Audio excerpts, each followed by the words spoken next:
కోనసీమ జిల్లా ముమ్మిడివరంలోని పోలవరంలో అత్యాచారానికి గురైన బాలిక కుటుంబాన్ని వైసీపీ నేత చెర్ల జగ్గిరెడ్డి పరామర్శించారు. పార్టీ తరపున బాధిత కుటుంబానికి ₹1,00,000 ఆర్థిక సాయం ప్రకటించి బాలిక చదువుకు అండగా ఉంటామని అన్నారు. అధికార పార్టీ నాయకులు తూతూ మంత్రంగా ఆర్థిక సాయం ప్రకటించి చేతులు దులుపుకున్నారని విమర్శించారు. స్థానిక ఎమ్మెల్యేతో పాటు కూటమి నేతలు ఈ ప్రభుత్వ హయాంలో జరుగుతున్న ఇటువంటి అరాచకాలపై పునరాలోచన చేసుకోవాలని వైసీపీ నేత తెలిపారు.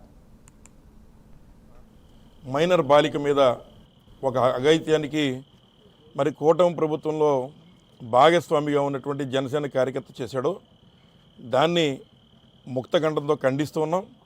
అలాగే ఇక్కడ స్థానికంగా ఉన్నటువంటి మరి ఎవరైతే వైఎస్ఆర్ కాంగ్రెస్ పార్టీ నాయకులంతా ఉన్నారో వారంతా కూడా జరిగినటువంటి విషయాన్ని ఖండించి దాని మీద పోరాటం చేసి ఇవాళ కుటుంబానికి న్యాయం జరిగే విధంగా వారు చేసిన కార్యక్రమానికి వారిని అభినందించడానికి కూడా ఇక్కడ రావడం జరిగింది. ముఖ్యంగా ఇవాళ వైఎస్ఆర్ కాంగ్రెస్ పార్టీ వారి యొక్క ఆర్థిక పరిస్థితి చూసి ఆ కుటుంబం ఉన్నటువంటి పరిస్థితిని చూసి వారికి ఈరోజు మరి మేమందరం కలిపి ₹1,00,000 ఆర్థిక సాయం చేయడం, అదేవిధంగా ఆ కుటుంబానికి మరి డిగ్రీ వరకు వచ్చే విధంగా అమ్మాయి చదువుకునే విధంగా మరి సాయం చేసేటువంటి విధానం కానీ లేదా వారికి ఇల్లు కట్టుకుంటే దానికి కొంత ఆర్థిక సాయం కూడా చేస్తామన్నమాట చెప్పడం.